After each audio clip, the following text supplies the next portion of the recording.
সমৃদ্ধিত মধ্যরাত। রূপোর থালার মতো চারটা তির্যক রূপালী আলোতে ভুবন ভরিয়ে তুলেছে। তারপরেও ঈশান কোণে কয়েক সেকেন্ড অন্তর অন্তর জ্বলে ওরা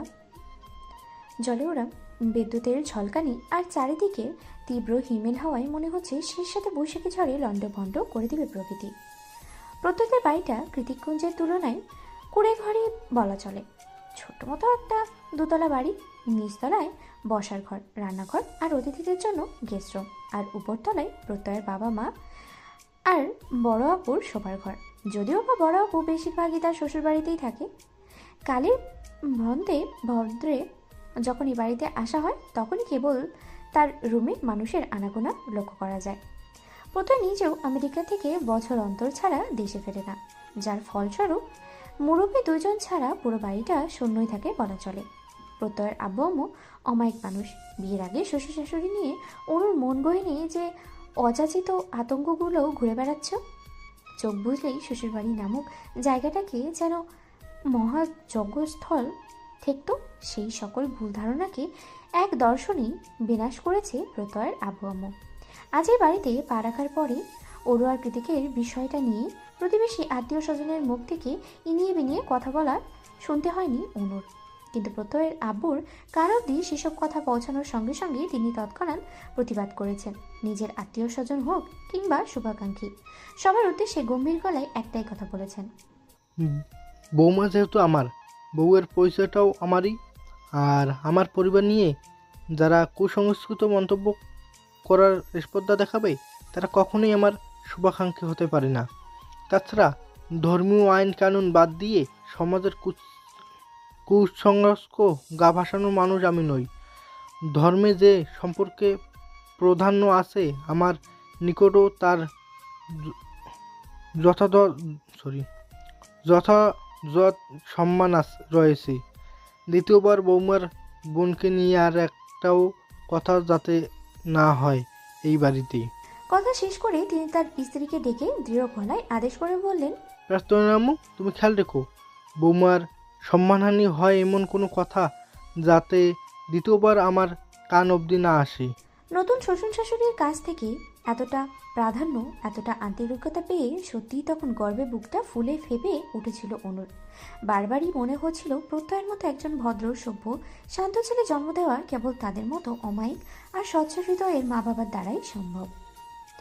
রুমের কোণে অবস্থিত লম্পেটে পুরোটাও সেগুন গাছের ড্রেসিং টেবিলের সামনে দাঁড়িয়ে চুল মুছতে মুছতে সন্ধ্যা রাতে সেসব কথা ভেবে আরও একবার চাপা দীর্ঘশ্বাস বেরিয়ে এলো অনুর চিত্ত জুড়ে।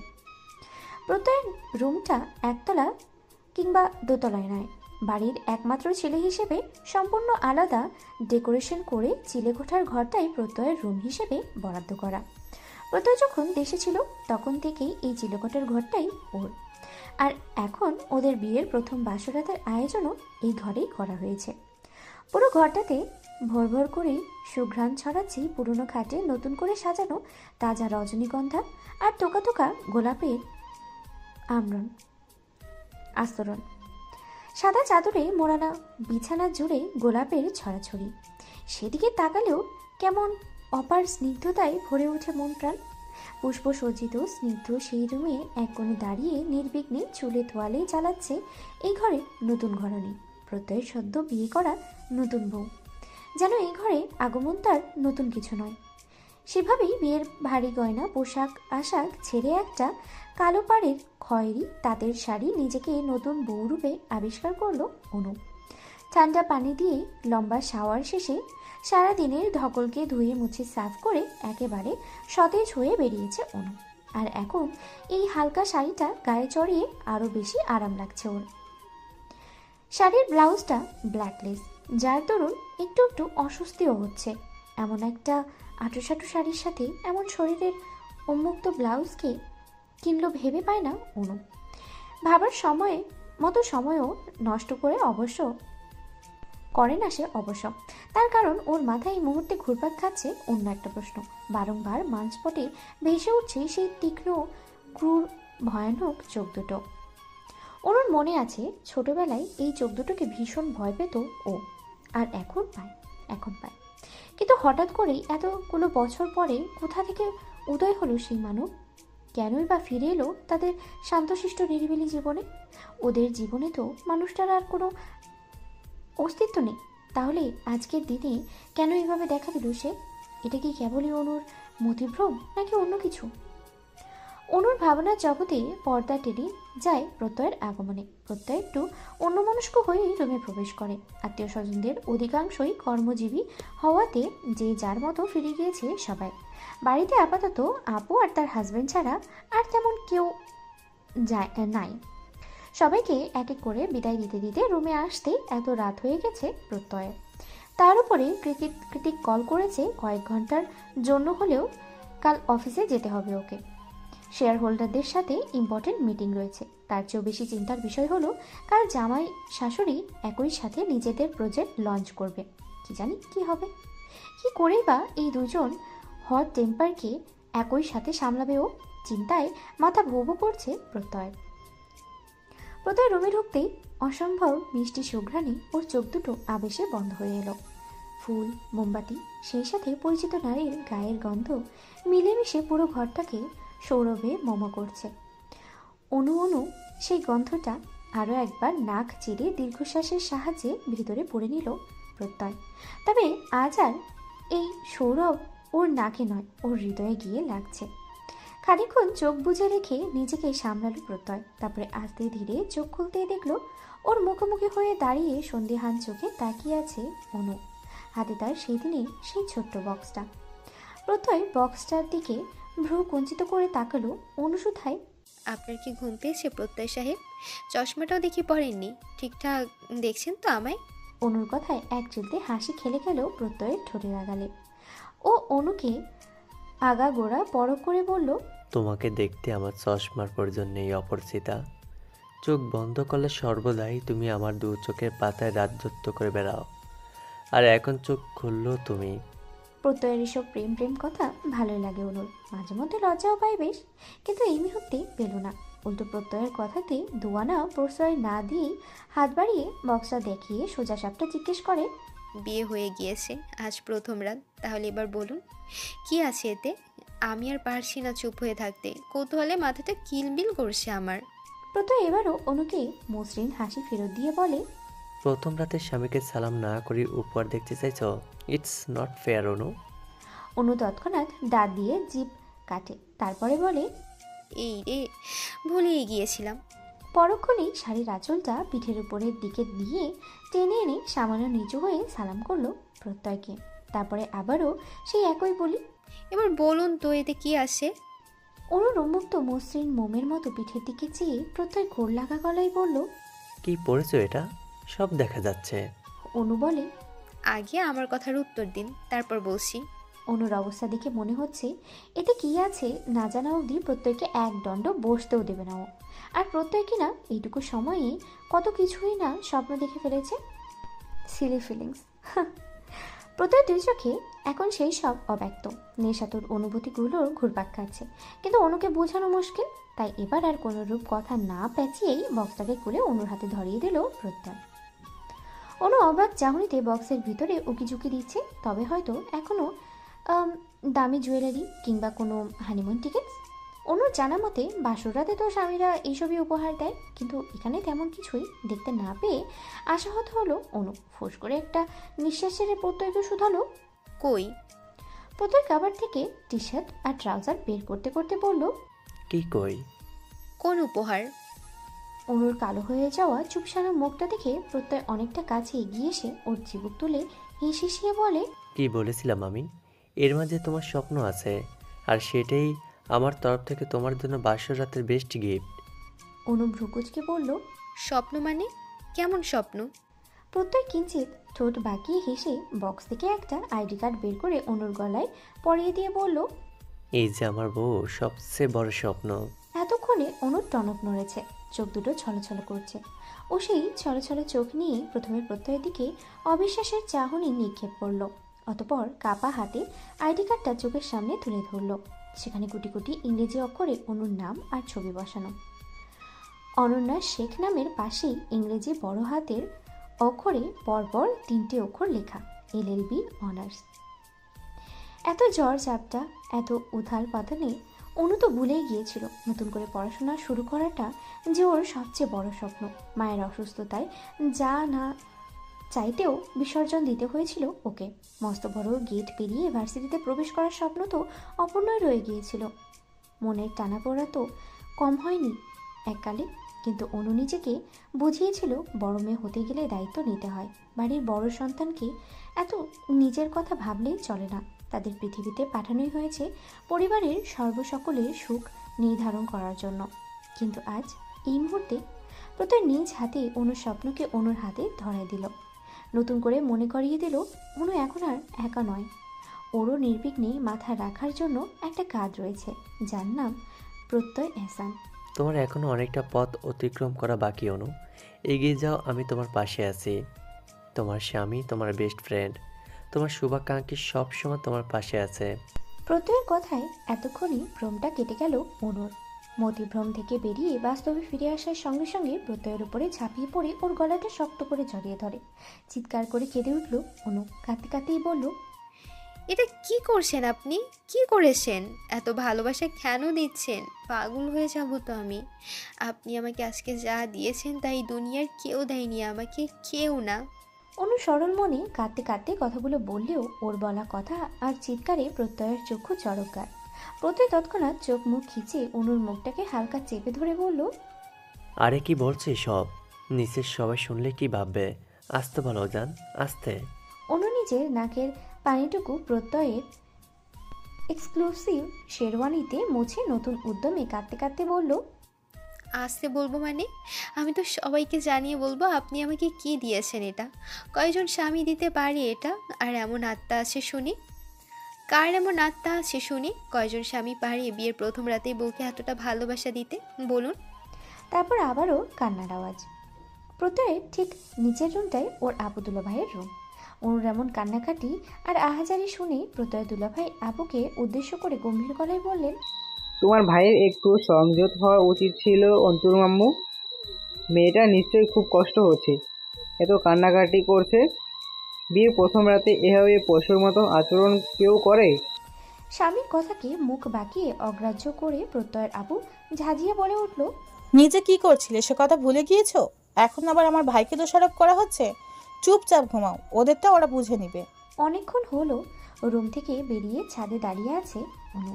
প্রত্যয় গিয়েছে ফ্রেশ হতে, তাই অনু একাই দাঁড়িয়ে হাওয়া খাচ্ছে আপাতত। ঠান্ডা হিমেল হাওয়াটা ঝাপটা ওর ক্রন্দনরত মুখ মণ্ডলে আছড়ে পড়ছে ক্রমশ। হাওয়ার তালে তালে আধ ভেজা রেশনের মতো চুলগুলো ইতিউতি উড়ে যাচ্ছে। বাড়ির সামনের আঙ্গিনায় জ্বলতে থাকা মরিচবাতির রসনায়ও ছাদটা আলোকিত। আকাশের উজ্জ্বল হাসি হাসি চাঁদখানা এতক্ষণে মেঘের আড়ালে ঢাকা পড়েছে। কালো মেঘের গা থেকে খসে খসে পড়ছে ঝিরিঝিরি বৃষ্টি। বাতাসের তোপে সেই ঝিরিঝিরি বৃষ্টি সবে খুব একটা গায়ে লাগছে না যদিও। বৃষ্টি ঝরা ফুটো আকাশের দিকে তাকিয়ে অনু আজ তৃপ্তির ঢেকুর তুলছে। ভীষণ তৃপ্তিতে অজানা তারকারাজিদের উদ্দেশ্যে মনটা বারংবার চিৎকার দিয়ে বলতে চাইছে, শুনেছ তোমরা? পৃথিবীটা এতটাও খারাপ নয়, শুধু বদলে দেওয়ার জন্য একটা মানুষ প্রয়োজন। এই যা। অনু যখন অদূরে আকাশ পানে চেয়ে মনের খুশিতে মন নিয়েই চিৎকার করছিল, ঠিক সেই মুহূর্তে নিজের উন্মুক্ত বাঁকানো কোমরে কাছে শীতল দুটো হাতের স্পর্শে শিশির করে উঠল অনুর সর্বাঙ্গ। একটু কেঁপে উঠে অনু পিছনে ঘুরবে তার ফুসরত দিল না প্রত্যয়, বরং আরও শক্ত করে ওর কোমরটাকে চেপে ধরে নিজের সাথে মিশিয়ে দাঁড় করালো অনুকে। তারপরে ওর কাঁধে চিবুক ঠেকিয়ে বলল, তোমার ইমোশনের পাল্লায় পরে রাত তো শেষ হয়ে যাচ্ছে ম্যাডাম, এবার একটু ইমোশনটাকে সামলাও। আমি তো বেসামাল। অনু সাদা মনে বলল, রাত তো শেষ হবে। রাত না শেষ হলে দিনের আলো ফুটবে কি করে শুনি?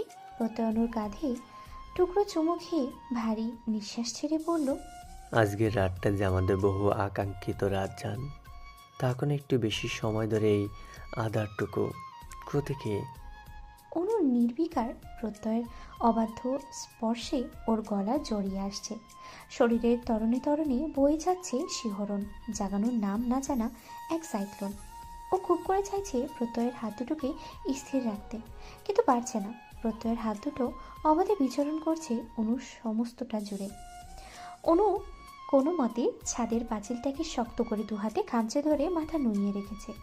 প্রত্যয় দু চোখ বুজে অনুর ঘাড়ে মুখ ডুবিয়ে দিতেই এক পর্যায়ে তীব্র সংকোচে ঘুরে দাঁড়িয়ে প্রত্যয়ের বুকে মুখ লুকালো অনু।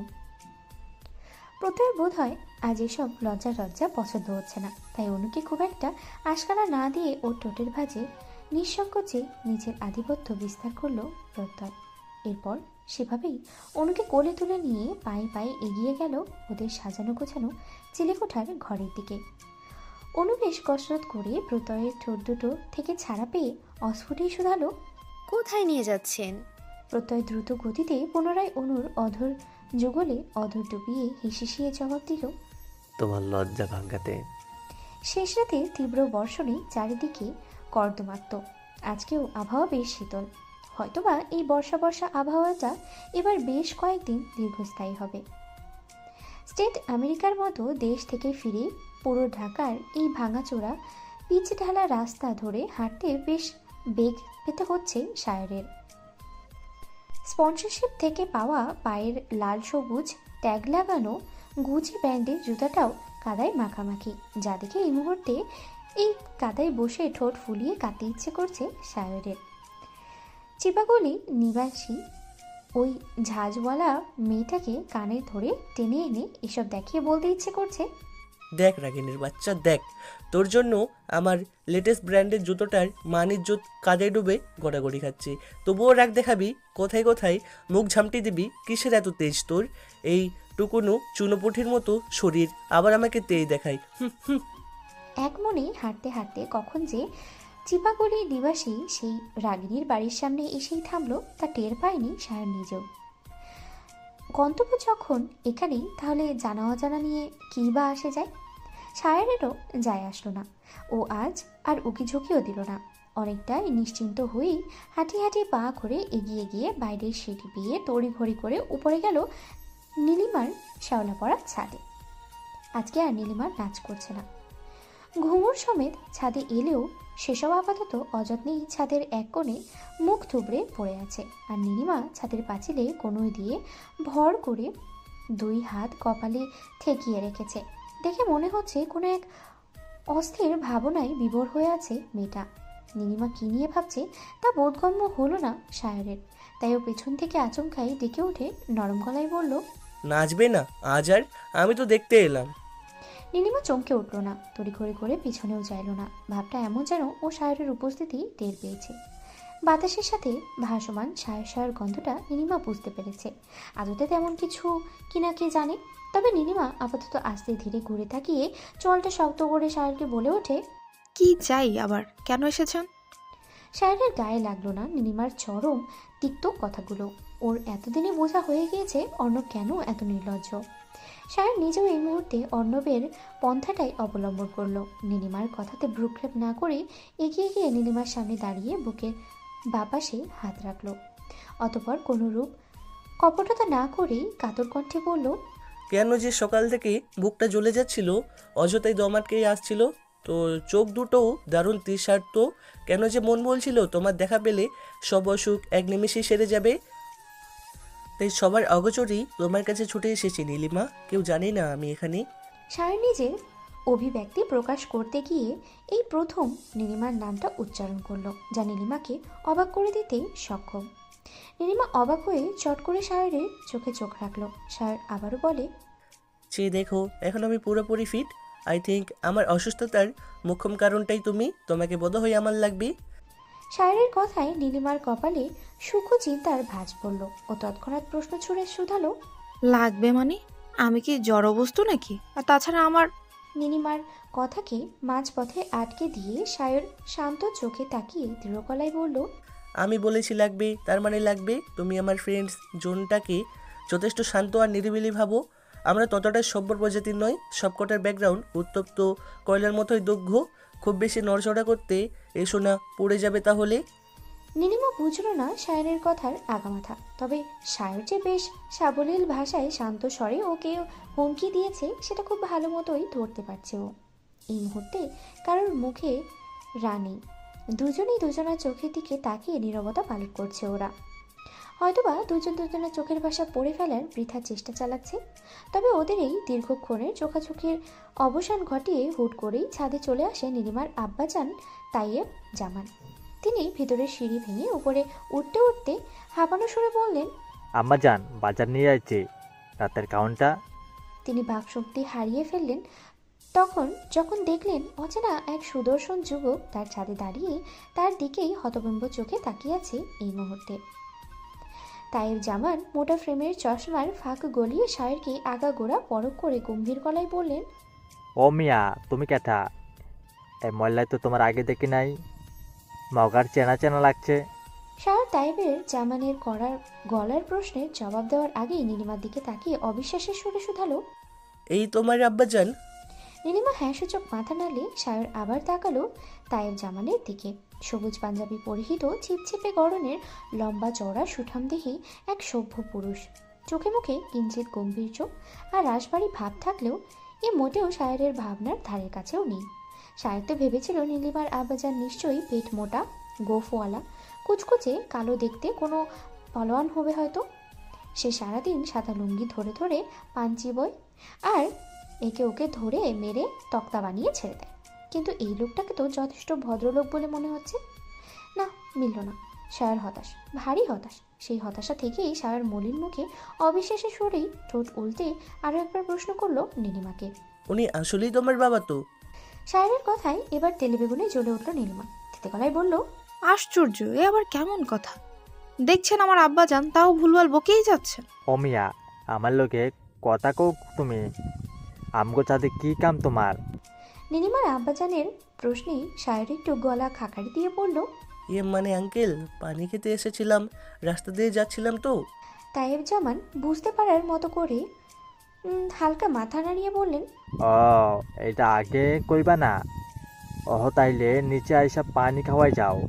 তারপর নীলিমাকে উদ্দেশ্য করে তিনি বললেন, আম্মা যান, মেহমানরে পানি দাও। নীলিমা হ্যাঁ সূচক মাথা নাড়িয়ে শায়ের দিকে ঘাড় ঘুরিয়ে গলা খাদে নামিয়ে বলল, আসুন। নিচে গিয়ে শায়ের সবার আগেই নীলিমার রুমে প্রবেশ করে। পুরো রুমটা গার্লি জিনিসপত্র দিয়ে ভরা। চারিদিকে চোখ বুলিয়ে শায়ের বুঝতে পারে নীলিমার এক্সট্রা কারিকুলার অ্যাক্টিভিটিস অনেক। তার চেয়েও বেশি গোছানো আর পরিপাটি ওর রুম। ছবি আঁকার ক্যানভাসও রয়েছে রুমের এক কোণে। সেখানে সূর্যাস্তের অর্ধেক পেন্টিং এখনও অসমাপ্ত ক্যানভাস দেখে শায়ের বোধগম্য হলো দেয়াল জোড়া পোর্ট্রেটগুলো তাহলে নীলিমার নিজের হাতেই আঁকা। মেয়েটা আসলেই ট্যালেন্টেড। এই পর্যায়ে এসে নীলিমাকে সূর্যের সঙ্গেই তুলনা করে বসলো শায়ের। মনে মনে হাজারটা বাহবা দিয়ে বলল, যেমন তেজ তেমন তার গুণ, কিন্তু নীলিমার আম্মা কোথায়? শায়ের মাথায় প্রশ্নটা আসতেই রুমে প্রবেশ করলো নীলিমা। হাতে ছোট্ট ট্রে, তাতে এক বাটি ক্ষীর আর এক গ্লাস পানি। নীলিমার সামনে এসে দাঁড়ালে শায়ের পানির গ্লাসটা নিতে নিতে বলল, ক্ষীর কে বানিয়েছে? নীলিমা থমথমে মুখে উত্তর দিল, আমি। তৎক্ষণাৎ পানির গ্লাস রেখে ক্ষীরের বাটিটাতে হাত দিল শায়ের। নীলিমা চেয়ে আছে এক ধারে। শায়ের গপা গপ করে ক্ষীর খেতে খেতে মৃদু হেসে বলে, আমার লাইফের বেস্ট ক্ষীর এটা। এবার নীলিমাও ঠোঁট কামড়ে সামান্য হাসত, যা শায়েরের দৃশ্যগত হওয়ার আগেই আবারও উবে গেল। শায়ের খেতে খেতে আবারও প্রশ্ন করে বলল, আচ্ছা, শাশুড়ি আম্মা না মানে তোমার আম্মা কোথায়? নীলিমা কোনোরূপ দুঃখ প্রকাশ না করে স্বাভাবিকভাবে বলল, আম্মা নেই। আমার ছোট ভাইয়ের জন্মের সময় আম্মা দুনিয়া ত্যাগ করে। তারপর থেকে আমি, আব্বা আর আমার নয়ন মিলে আমাদের পরিবার। ওই জন্যই তো আমি দূরে কোথাও। নীলিমা মাঝপথে কি ভেবে যেন থেমে গেল। শায়ের ওকে আশ্বস্ত করে বলল, হ্যাঁ বলো। নীলিমা পুনরায় বলতে আরম্ভ করে, ওই জন্য আব্বা আর ভাইকে ছেড়ে আমি দূরে কোথাও যেতে পারবো না। যার সাথে আমার বিয়ে ঠিক হয়েছে সে আমার মহল্লারই। এত কাছাকাছি দেখি বিয়ের প্রস্তাবে আর না করিনি। হয়েছে, থাক। বিয়ের পর এত বাপের বাড়ি গিয়ে ভাবলে হয় না। দরকার পড়লে তোমার 14 গোষ্ঠী আমেরিকা নিয়ে যাব। কি? বখেরের ক্ষীরের বাটিটা ঠাস করে ট্রেতে রেখে কথাগুলো বলল শায়ের। অতপর ঢকঢক করে গ্লাসের পানিটুকু শেষ করে উঠে দাঁড়িয়ে নীলিমাকে শুধালো, তোমার আব্বাজান কোথায়? নীলিমা আঙ্গুল উঁচিয়ে বসার ঘরের দিকে দেখিয়ে দিলে শায়ের বড় বড় পা ফেলে তায়েব জামানের সামনে গিয়ে দাঁড়ালেন। তায়েব জামান তখন পেপার পড়ায় ভীষণ মনোযোগী। সায়র তার হাত থেকে ছো মেরে পেপারটা টেনে নিয়ে পাশে টি টেবিলে রেখে পায়ে হাত দিয়ে সালাম করতে করতে মনে মনেই বলল, খুব শীঘ্রই আপনাকে বড়সড় একটা ঝটকা দিতে যাচ্ছি আব্বাজান। আশা করি আল্লাহ আপনাকে ধৈর্য ধারণ করার ক্ষমতা দান করবেন, আমিন। দিনের শেষ প্রহরে প্রকৃতি জুড়ে সন্ধ্যা নামার হাতছানি। অদূরের পাখিরা ডানা ঝাপটে ঘরে ফেরার সুর তুলেছে। সারাদিন উত্তাপ ছড়িয়ে বেড়ানো তেজস্ক্রিয় সূর্যটা মেঘের আড়ালে গা ঢাকা দিয়ে ধীরে ধীরে মিলিয়ে গেছে পশ্চিম আকাশে। সেটা এখন কাদামাটির ন্যায় লেপ্টে আছে সিঁদুর রাঙা এক ফালি নিয়ন আলোর ছটা। আর তো কিছুক্ষণ, তারপরেই নিখোঁজ আধারে তলিয়ে যাবে ধরণী। সন্ধ্যার আয়োজনটা আজ কৃতিকুঞ্জে বেশ ঘটা করেই পালন করা হচ্ছে। সন্ধ্যা নামার সঙ্গে সঙ্গেই ডাইনিং টেবিল ভরে উঠেছে নানান রকম সুস্বাদু নাস্তার বহরে। অর্ণব, এলিসা আর ক্যাথলিন সেখানে বসে বসে পাকোড়া চিবাচ্ছে। অরু আর সায়রও উপস্থিত, তবে ওদের মনটা ভালো নেই। নীল আকাশের ভারী মেঘের ঘন ঘটার মতোই কালো হয়ে আছে ওদের মুখশ্রী। ওর মুখটা মলিন করে সেই তখন থেকে শূন্য চোখে গাল গোল নিয়ে গালে হাত দিয়ে বসে আছে দেখে এলিসা খেতে খেতেই শুধালো, এই মেয়ে, কি হয়েছে তোমার? মুখ কালো কেন? নিশ্চয়ই জেকে কিছু বলেছে। ওরও জোরপূর্বক হেসে জানালো, তেমন কিছু নয় আপু, আসলে আপাকে খুব মিস করছি। সব সময় সব পরিস্থিতিতে একসাথে ছিলাম আমরা দু বোন, অথচ এখন দেখো আজ 3 দিন হয়ে গেল আপা শ্বশুর বাড়িতে পড়ে আছে। মনে মনে বলল, তোমাদের জেকে আর কি বা বলবে, সে তো আমার সাথে কথাই বলে না বিয়ের সেই দিন থেকে। ওরুর কথায় ভারী দীর্ঘশ্বাস ছেড়ে এলিসা করুণ স্বরে বলে, তা ঠিক বলেছ, অনুকে তো আমরা মিস করছি। তার উপর বউ ভাতের দিন আমরা গেলেও জেকে তো তোমাকে যেতেই দিল না। আর বৌভাতের দিনের কথা মনে পড়তেই আরও এক দফা দীর্ঘশ্বাস বেরিয়ে এলো অরুর চিত্ত চিরে। সেদিন শুধু শুধু কৃতিককে যেতে দিল না। বৌভাতের দিন অরুর কাছে যেতে না দেওয়ার দুঃখটা মাথাচাড়া দিয়ে উঠতেই অরু ডুব দিল সেই দিনের ঘটনায়। একে একে মনে পড়ল কৃতিকের বিরক্তিকর কর্মকাণ্ডগুলো। বৌভাতের আয়োজনে সামিল হতে এক এক কৃতিককুঞ্জের গেট ছাড়িয়ে বেরিয়ে যেতে লাগলো অতিথিদের গাড়িবহর। একেবারে শেষে যে গাড়িটা পড়ে রইল সেটাতেই আপাতত ওঠার প্রস্তুতি নিচ্ছিল সায়র, অর্ণব, এলিসা, ক্যাথলিন আর অরু। কালকের কাহিনীর পরে অরুর যে বৌভাতে যাওয়ার খুব ইচ্ছে তেমনটা নয়, কিন্তু সবার জোরাজোরি আর অনুকে এক নজর দেখার স্পৃহার তরুণ নিজেকে আর দমিয়ে রাখতে পারল না অরু। না গেলে নিশ্চয়ই আপা মন খারাপ করবে, সেই ভেবেই আবার মন খারাপকে নিষ্ক্রিয় করে দিতে অগত্যা রেডি হয়েছে অরু ও বেরিয়ে পড়ল সবার সাথে। সায়র ড্রাইভিং সিটে বসে গাড়ি স্টার্ট করতে করতে পেছন তাকিয়ে বলল, সবাই এসেছে তো?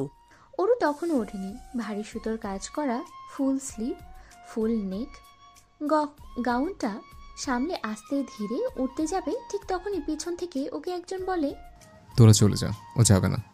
আগন্তুকের কথায় ওরু বিস্ফোরিত নয়নে পেছনে চেয়ে দেখল বাসার পাড়ার সফেদ রঙা ওভার সাইজ টি শার্ট আর বাসায় পড়ার ওভার সাইজ সফেদ রঙা ওভার সাইজ টি শার্ট আর ওভার সাইজ খাকি ট্রাউজার পরে এলোমেলো চেহারা নিয়ে দাঁড়িয়ে আছে কৃতিক।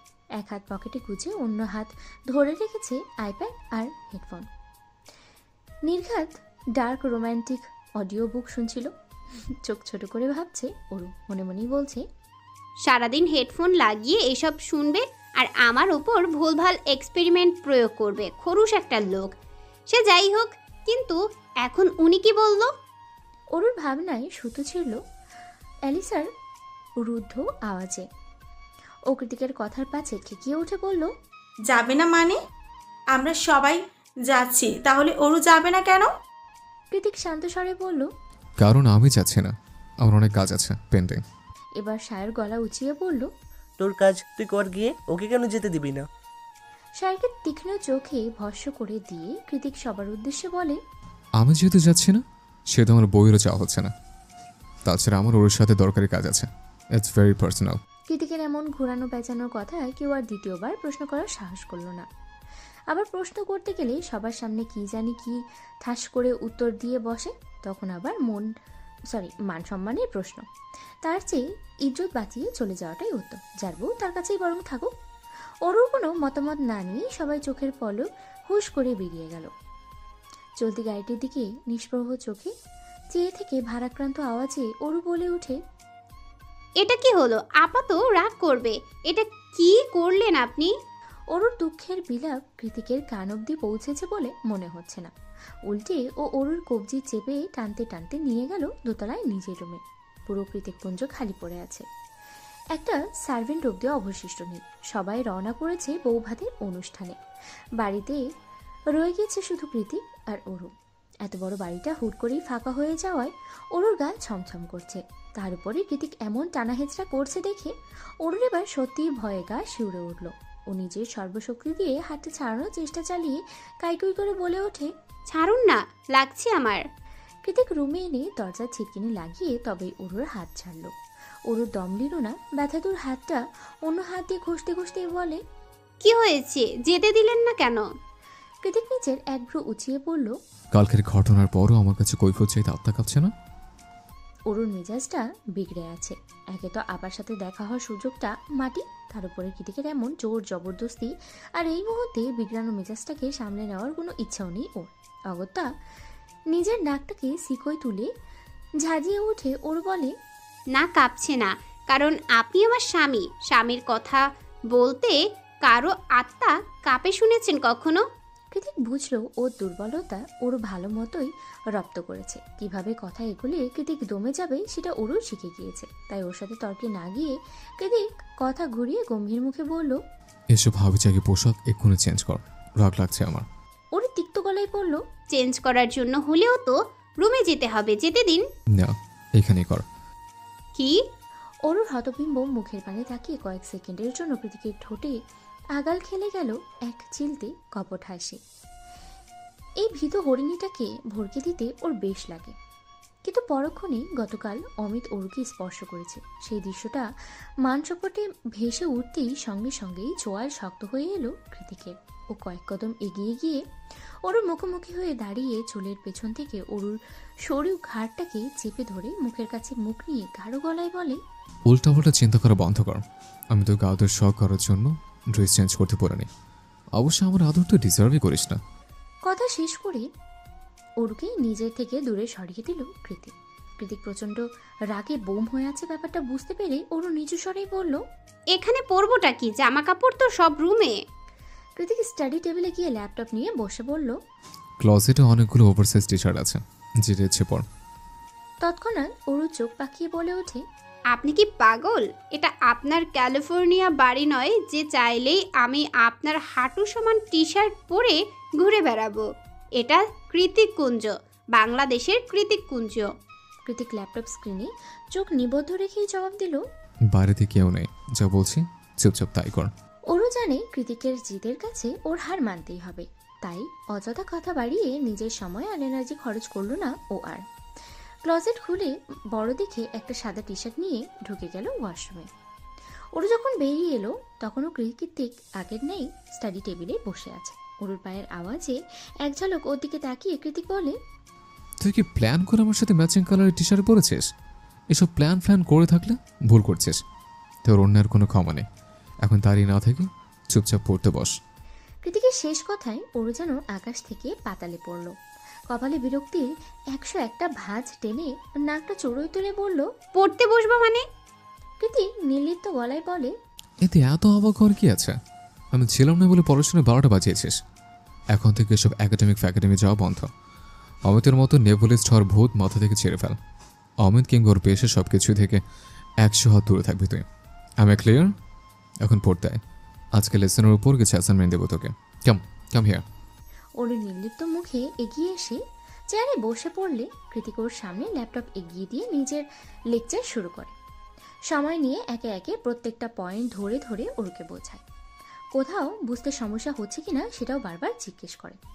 এভাবে লেসন দিতে দিতে কয়েক ঘন্টা অতিবাহিত হলে কৃতিক ওরুকে কিছু শর্ট কুইজ সলভ করতে দিয়ে নিজের পুনরায় ল্যাপটপে মনোযোগী হয়। কৃতিক অন্যদিকে খেয়াল দিয়েছে সেটা বোধগম্য হতেই ওরু এগিয়ে এসে কৃতিকের সামনে চেয়ারটাতে বসে ওর দিকে ঝুঁকে কিছু বলতে যাবে, তৎক্ষণাৎ ঘোর আপত্তি জানিয়ে কৃতিক বলে, খবরদার একদম কাছে আসবে না আমার, যা বলার দূর থেকে বল। অরু দীর্ঘশ্বাস ছেড়ে কৃতিকের থেকে দূরত্ব বজায় রেখে মুখ কাঁচুমাচু করে বলল, দেখুন, আমার ইকোনমিক্স পড়তে একটুও ভালো লাগে না, সত্যি বলছি। আমি বাংলা সাহিত্য পড়তে চাই। অরুর কথাটা বোধ হয় মোটেই ভালো লাগেনি কৃতিকের। ও নিজের হাতে থাকা পেপার ওয়েটটা মুঠিতে নিয়ে চেয়ার চোয়াল শক্ত করে বলে, তুই বলতে চাইছিস আমার সাবজেক্ট নয়, বরং অমিতের সাবজেক্ট তোর ভালো লাগে, তাই তো? অরু তড়িৎ গতিতে না সূচক মাথা নাড়িয়ে উদ্বিগ্ন গলায় বলে, না না, তেমন কিছু নয়, আপনি ভুল বুঝছেন। কিন্তু ইকোনমিক্স। হয়েছে, আর বলতে হবে না। এটুকুতে অনেক ধরে গেছে আমার প্রতি। সারা জীবন থাকলে নিশ্চয়ই বিরক্ত হয়ে যাবে। কৃতিকের কথায় অরু বারংবার না সূচক মাথা নাড়ায়, কিন্তু কৃতিকের জিদ তো কুণ্ডলি পাকিয়ে বেরিয়েই চলেছে। ও এটা কিছুতেই মেনে নিতে পারছে না যে অরু ওর সাবজেক্ট রিজেক্ট করে অমিতের সাবজেক্ট পড়তে চাইছে। How dare she! কৃতিক মেজাজ হারিয়ে অরুকে তৎক্ষণাৎ রুম থেকে বের করে দিয়ে দরজা লক করে দিল। কৃতিকের এমন হুটহাট রেগে যাওয়াটা এই মুহূর্তে অরু নিজেও বেশ বিরক্ত, তাই ওকে আর আগ বাড়িয়ে ডাকতে গেল না অরু। চুপচাপ হাঁটুর সমান টি শার্টটাকে আরেকটু টেনে টুনে নিচে নামিয়ে লম্বা চুলগুলো চুড়ো করে বাঁধতে বাঁধতে এগিয়ে গেল নিজের রুমের দিকে। আড়মোড়া ভেঙে অরু যখন ঘুম থেকে জাগে তখন সূর্য মাঝ আকাশে। জানালা গলিয়ে দুপুর বেলার তির্যক সূর্য রশ্মি এসে শরীরে আছড়ে পড়তেই চোখ মুখ কুঁচকে গেল অরুর। সেই যে তখন কৃতিকের রুম থেকে ফিরে এসে শুয়েছিল, তারপরে কখন যে ঘুমের রাজ্যে তলিয়ে গিয়েছে তার টের পায়নি অরু। যখন টের পেল তখন দুপুর গড়িয়ে বিকেল প্রায়। কৃতিক আশেপাশে কোথাও নেই, তবুও কৃতিকের মাস্কি সুবাসটা চারিদিকে ভরভর করছে। কোথায় থেকে ভেসে আসছে এই সুঘ্রাণ? তার উৎস খুঁজতে গিয়ে অরুর খেয়াল হলো ও কৃতিকের টি শার্ট পরে আছে। পরক্ষণই নিজের শরীরের দিকে তাকিয়ে মুচকি হাসে অরু। কেন যেন এই টি শার্টটা পরে মনে হচ্ছে কৃতিকের থেকে শক্ত করে জড়িয়ে ধরে রেখেছে।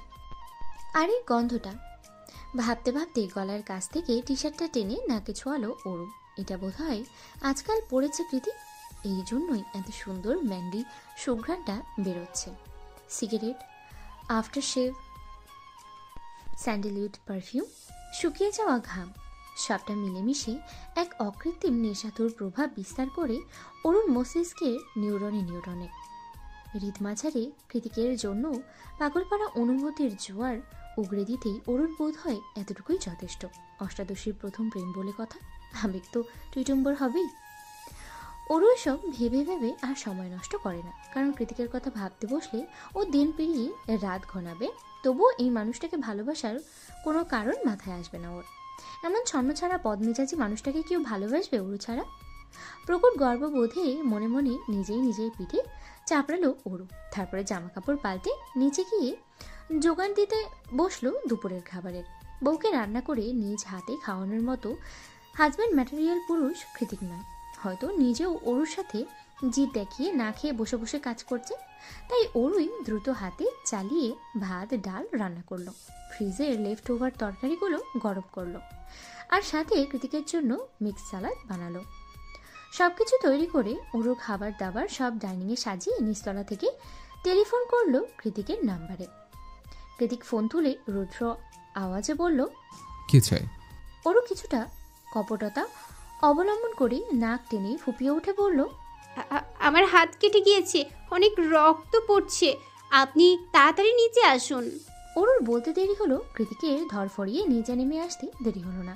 এমনকি তাড়াহুড়োয় পায়ের স্লিপারটাও পরেনিও। খালি পায়ে দৌড়ে এসে অরুকে এদিকে ওদিকে ঘুরিয়ে কৃতিক উদ্যত স্বরে বলে, কি হচ্ছে বেবি, কোথায় লেগেছে? আমি ঠিক আছি, কোথাও লাগেনি।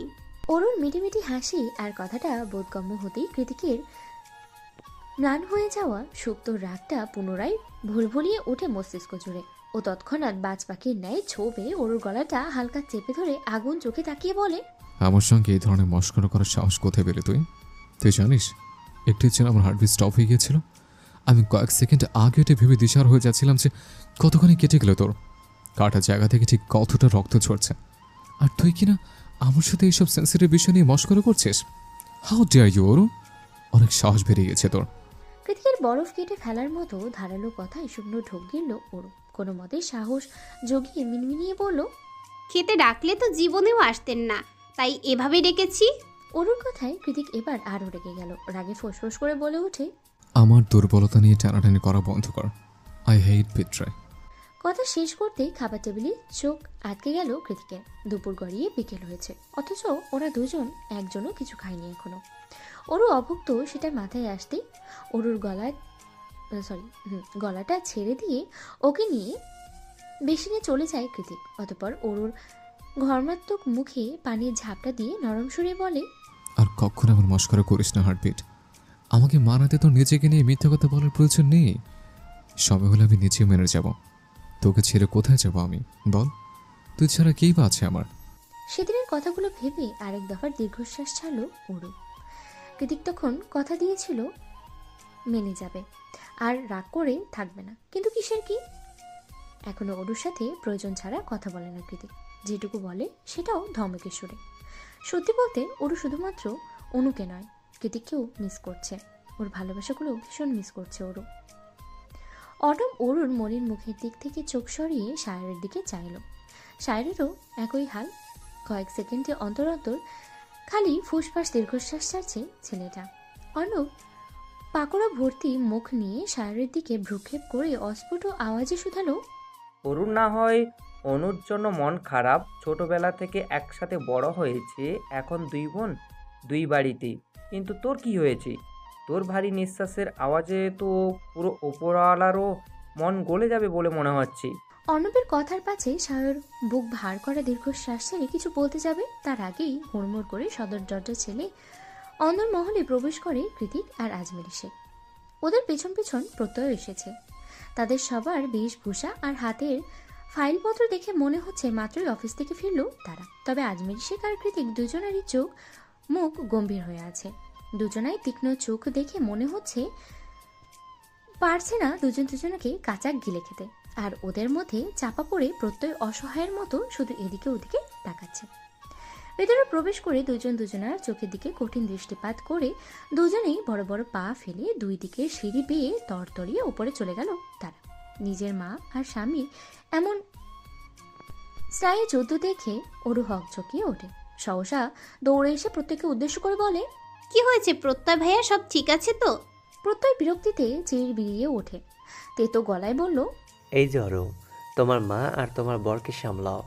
প্রতিদিন মিটিংয়ে তারা ট্যান্টার নিয়ে একজন আরেকজনের পেছনে লেগেই থাকে। জামাই শাশুড়ি যদি একটু হলেই একজন আরেকজনের পেছনে লেগে যায়, তাহলে অন্য শেয়ার হোল্ডাররা কী করবে শুনি? মাঝখান থেকে আমি বেচারা সব কিছু সামলাতে সামলাতে টেনশনে বর্তা হয়ে যাচ্ছে। এদের টেনশনে আমি যদি অ্যাটাক ফ্যাটাক করে বসি, তাহলে তোমার আবার কি হবে বলো তো? খুবই গুরুত্বপূর্ণ বিষয়। সত্যি তো, প্রত্যয় ভাইয়া এই বয়সে পটল তুললে আবার কি হবে? তার উপরে আপা যদি শোনে প্রত্যয় ভাইয়ের মৃত্যুর পেছনে একমাত্র দায়ী তার ছোট বোনের একমাত্র স্বামী জায়ান কৃতিক চৌধুরী, তাহলে তো সব সম্পর্কে শেষ। কি ভাবছো? প্রত্যয়ের ডাকে ভ্রম কেটে গেল ওরু। ও তৎক্ষণাৎ সাবধানে প্রশ্ন ছড়ে বলল, মায়ের কি হয়েছে? প্রত্যয় বলল, শেয়ার হোল্ডারদের দুটো টেন্ডারই কৃত্তিক ভাই পেয়েছে। নতুন জয়েন করে একই সাথে দুটো টেন্ডার পাওয়া মুখের কথা নয় অরু, অনেক খাটনির কাজ। কৃত্তিক ভাই কষ্ট করেছে, দিন রাত কেটেছে, কিন্তু মা এটাকে পজিটিভলি নিচ্ছে না। টেন্ডারগুলো যাতে হাতছাড়া হয় সেজন্য বিভিন্নভাবে চেষ্টা করছেন মা, যা পরবর্তীতে কৃত্তিক ভাইয়ের কানও চলে এসেছে। ওই জন্যই আর কি। ওরুকে আর খুলে বলতে হলো না, ও যা বোঝার বুঝে গিয়েছে। ব্যক্তিগত জিদ এখন কোম্পানির কাজকর্মেও প্রকাশ পাচ্ছে। আজকাল এসবের জন্য ওরু নিজেকে সবচেয়ে বেশি অপরাধী মনে হয়। কেন যে ভালোবাসতে গেল জায়ানকৃতিককে?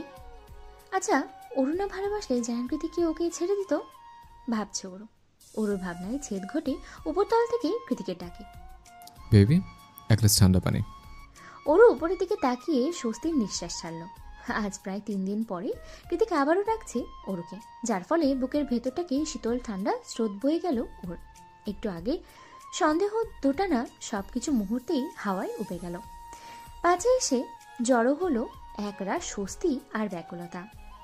কৃতিক ডাকছে, তার মানে রাগ পড়েছে। কথাটা ভেবেই ওরু আর অপেক্ষা না করে পানি নিয়ে সোজা চলে যায় উপরের ঘরে। তবে রুমে এসে কৃতিককে পায় না ওরু। ওয়াশরুম থেকে পানির কলকল আওয়াজ বেরোচ্ছে, মনে হয় শাওয়ার নিচ্ছে কৃতিক। তাই বেডসাইড টেবিলে পানির গ্লাসটা রেখে চুপচাপ রুম থেকে বেরিয়ে যায় ও। সেই যে সন্ধ্যাবেলাতে একটুখানি চোখের দেখা হলো, তারপরে আর কোনো খোঁজখবর নেই কৃতিকের। এখন মাঝরাত, মেঘের চাদরে ঢাকা পড়েছে শুক্রপক্ষের চাঁদ। বাড়িতে সবাই ঘুমিয়ে আছে। মাও সন্ধ্যাবেলাতে দরজায় খিল দিয়েছে। মামিরাও ঘুমাচ্ছে। অ্যালিসা, ক্যাথলিনও ঘুমে বিভোর। ঘুম নেই শুধু অরুর দু চোখে।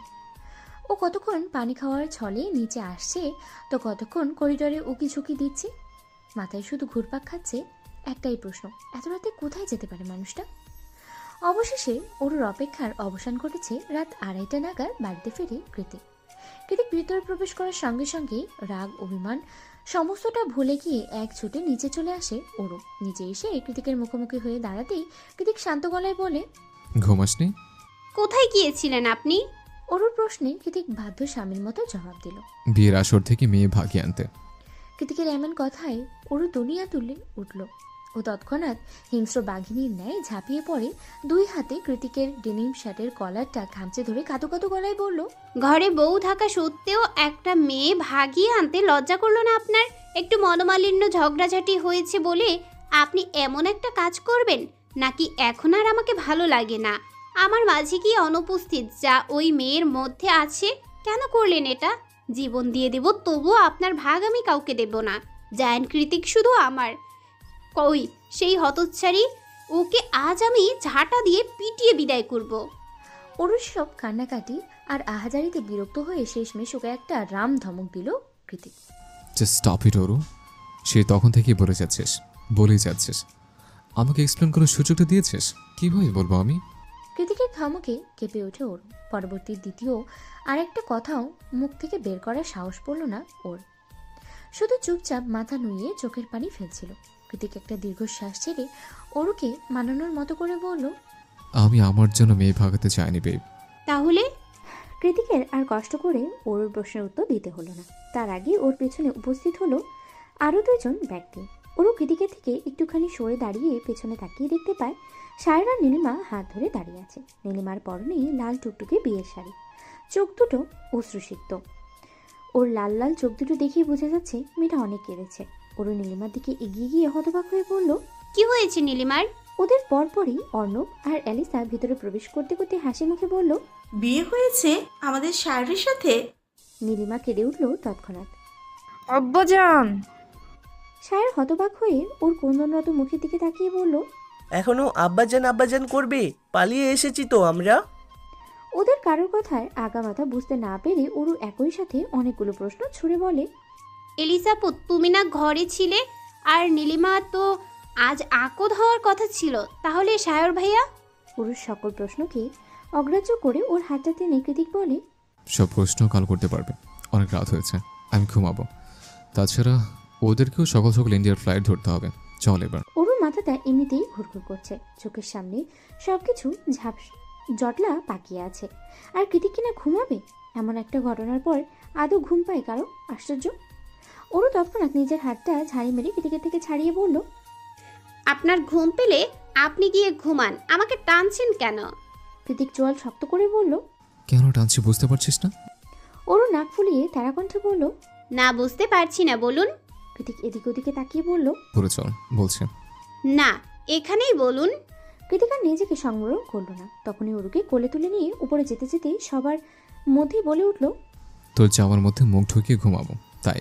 রুমের সামনে এসে কৃতিক দরজা খোলার উদ্দেশ্যে ওরুকে কয়েক সেকেন্ডের জন্য কোল থেকে নামালে ওরু সেই সুযোগে কৃতিকের হাতে জোরে কামড় মেরে দৌড়ে পালিয়ে যায়।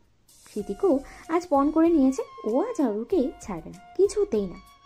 তাই কৃতিকও এবার চুপচাপ এগিয়ে যেতে লাগলো ওরুর পিছু পিছু। ওরু ছুটতে ছুটতে ছাদে চলে এসেছে। কৃতিক নিশ্চয়ই এত রাতে ঘুম বাদ দিয়ে ওরুকে তাড়া করে ছাদে চলে আসবে না, সেই ভেবে স্বস্তির নিঃশ্বাস নিল ওরু। মাঝরাতে আকাশে চাঁদ নেই, আছে কেবল ঝিরিঝিরি মৃদু বাতাস, যে বাতাসে এলোমেলো হয়ে উঠেছে ওরুর এক হাঁটু রেশনের মতো লম্বা চুল। ওরু খোলা আকাশের দিকে মুখ তুলে দু চোখ বন্ধ করে প্রাণ ভরে নিঃশ্বাস নিয়ে যেই না চোখ দুটো খুলল, অমনি কোথা থেকে যেন ছুটে এসে ঝড়ের গতিকে ওরকে চেপে ধরে ও ঠোঁটের মাঝ বরাবর দাঁত বসিয়ে দিল কৃতিক। আকস্মাৎ তীব্র ব্যথায় মৃদু আর্তনাদ করে উঠল ওরু। তড়িৎ বেগে দু হাতে খামচে ধরল কৃতিকের সাথে।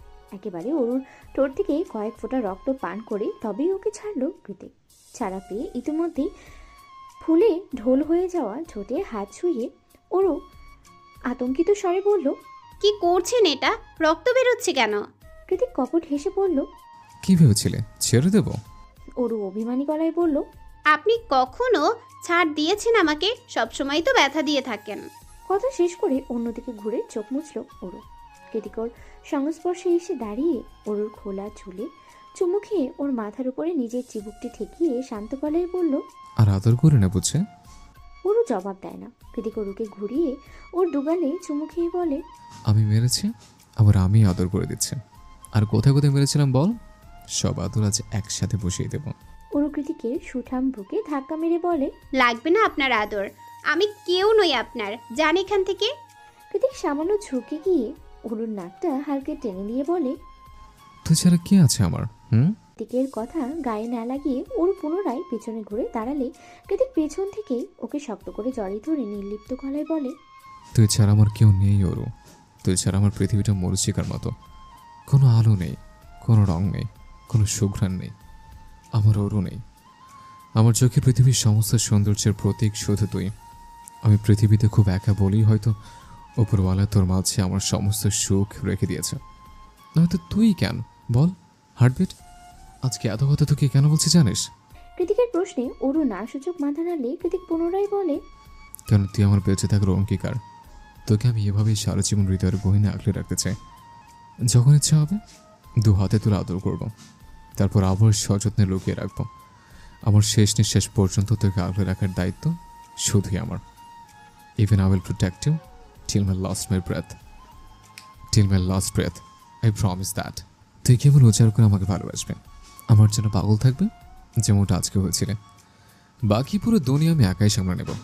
আমার জীবনে তুই ছিল অন্য দ্বিতীয় নারী কোনোদিনই ছিল না, আর না কোনোদিন আসবে। জান কৃতিক শুধু তোর বেব, শুধুই তোর।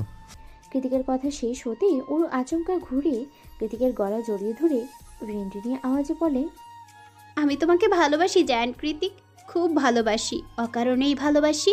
ভালোবাসায় এত কারণ লাগে না। তুমি আমার সেই লাগামহীন ভালোবাসা, যে ভালোবাসার গভীরতা আমি চাইলেও কোনো দিন উপলব্ধি করতে পারবো না, কখনোই না। কৃতিক নিজেদের অধর যুগলের মাঝে থাকা দূরত্বটুকু ঘুচিয়ে গম্ভীর চুম্বনের তালে বলে, I love you too baby. ধীরে ধীরে কৃতিকের ভালোবাসা স্পর্শ গভীরতা লাভ করতেই ওরও ছিটকে দূরে সরে যায়। কৃতিক দুকদম এগিয়ে গিয়ে ব্যাকুল কণ্ঠে বলে, কি হয়েছে? কাছে আয়। অরু কৃতিকের চোখে চোখ রেখে না সূচক মাথা নাড়লে কৃতিক আসল ঘটনা বুঝতে পেরে একটা দীর্ঘশ্বাস ছেড়ে জিভ দিয়ে অধর ভিজিয়ে বলে, ইটস ওকে। মুখে বললেই তো হয়, এত ভয় পাওয়ার কি আছে? আমি কি মানুষ নই নাকি? এখনো পেট ব্যথা করছে? ওরও এবারও চুপচাপ না সূচক মাথা নাড়লে কৃতিক ওর কপালে চুমুকে দিয়ে বলে, ঠিক আছে, নিচে চল, অনেক রাত হয়েছে, আমাদের ঘুমানোর প্রয়োজন। সকাল সকাল এয়ারপোর্টে এসেছে ওরা সবাই।